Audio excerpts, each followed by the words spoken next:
আসসালামু আলাইকুম। আজকে দেখাবো কিভাবে জাহাজ থেকে আমরা মাছ সংগ্রহ করি এবং জাহাজগুলো কিভাবে ফিশিং করে।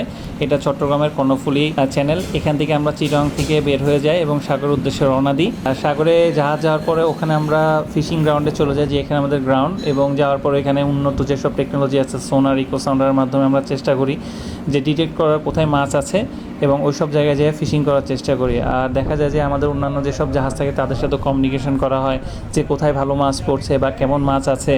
তো এতে হয় কি, খুব সহজে ওই গ্রাউন্ডে শিফট করা যায় এবং গিয়ে তাড়াতাড়ি ফিশিংগুলো করা যায়।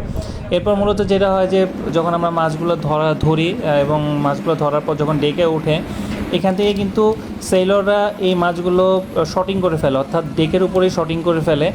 আর এখানে কিন্তু আর অন্য কোনো কিছুই থাকে না, জাস্ট জাল ফেললাম, আমরা ফিশিং করলাম, ফিশিং করার পর মাছগুলো ওঠে ডেকে।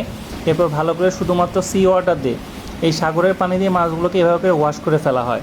এখানে আর কোনো কিছু ব্যবহার করা হয় না, একদম শুধুমাত্র সাগরের পানি দিয়ে ওয়াশ করার পরে গ্রেড করে ফেলা হয়। এরকম গ্রেড করে গ্রেড টু গ্রেড মাছগুলোকে ট্রে করা হয় অথবা পলিথিন ভরা হয়। তো যেগুলো ট্রে করা হয় সেগুলো আবার পরে ফিশ হোল্ডার থেকে উঠিয়ে ট্রে পলিথিনের ভিতরে প্যাকিং করা হয়। তো এইভাবেই কিন্তু ডেকে থেকে কিন্তু একদম মাছগুলো আসতেছে। যেমন এখানে দেখেন চান্দা মাছগুলোকে আলাদা আলাদা করা হচ্ছে। তো এই মাছগুলো প্যাকেট করার পরে ফিশ হোল্ডে নেমে যায়। এর মাঝখানে কিন্তু আর কোনো কিছুই নাই, শুধুমাত্র ডেকে থেকে মাছ উঠেছে, ফ্রেশ করেছি, এরপর চলে আসলো। এরপর চট্টগ্রামের উদ্দেশ্যে আমরা চলে আসি। আসার পরে ওপেন টেন্ডার হয়, টেন্ডারে মাছগুলো বড় যেসব পার্টিরা টেন্ডার করে তাদের কাছে চলে যায় এবং এরপর আমরা আমাদের প্রয়োজন মতো যে মাছগুলো আছে সেগুলো জাহাজ থেকে সংগ্রহ করি এবং বোটের মাধ্যমে আমরা ঘাটে নিয়ে আসি এবং ওখান থেকে আমরা আমাদের স্টোরে নিয়ে আসি।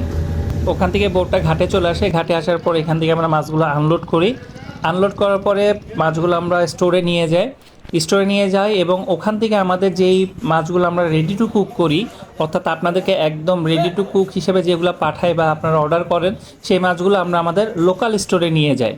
এই যেমন এগুলো লোকাল স্টোরে চলে আসছে অল্প কিছু মাছ, এগুলো একদিন বা 2 দিনের জন্য এই মাছগুলো আনা।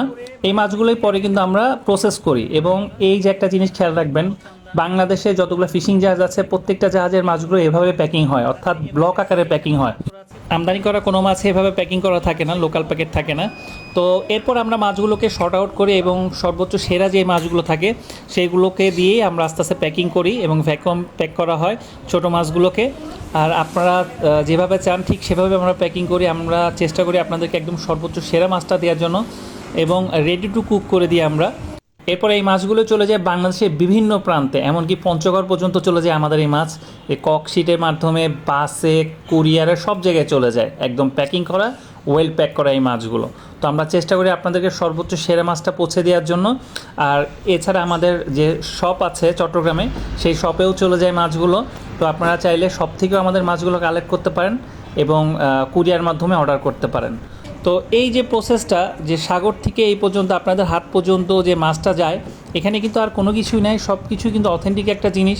যে মাছটা আমরা ধরছি, ধরার পর সল্ট ওয়াটার দিয়ে মাছটা একদম ফ্রেশ করে ফেলা হয়, ফিশ হোল্ডে যায়, জাহাজ চট্টগ্রামে আসে, তাদের কাছ থেকে আমরা জাস্ট মাছটা কালেক্ট করি এবং আমরা প্রসেস করে আপনাদেরকে একদম রেডি টু কুক করে আপনাদের কাছে পৌঁছে দিই। এই হলো মিস্টার ফিশারের গল্প, যে কীভাবে আমরা সাগর থেকে আপনাদের কাছে মাছগুলো পৌঁছে দিই। তো সবাই ভালো থাকবেন, ধন্যবাদ, আসসালামু আলাইকুম।